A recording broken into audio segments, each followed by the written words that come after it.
Hayırlı yaşlar olsun. Hayırlı yaşlar olsun. Hayırlı yaşlar olsun. Gerikan hayırlı yaşlar olsun.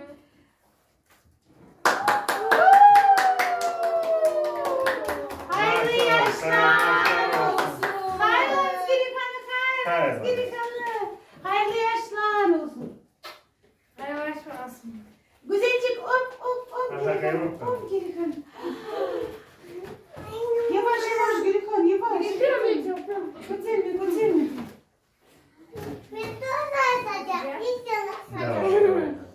Baban oğlancık olsun, sağlıklı oğlancık olsun öyle.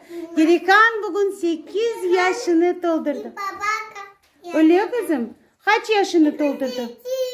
Güzelcik da hayırlı yaşlar. Çişle Gerikan elde. Doktor biz sizde çişlemeyek. Doktanız. Tut Nazlı onu tut. Unuttuk çişlemeyi. Balaban çişledi. Güzelcik de çişlesin. Lezzetli kızım.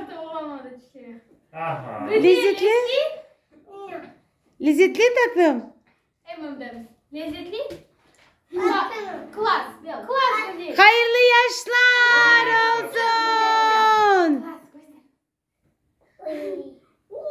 Oldu. Şimdi foto resim çıkarılamız. Gerikanda.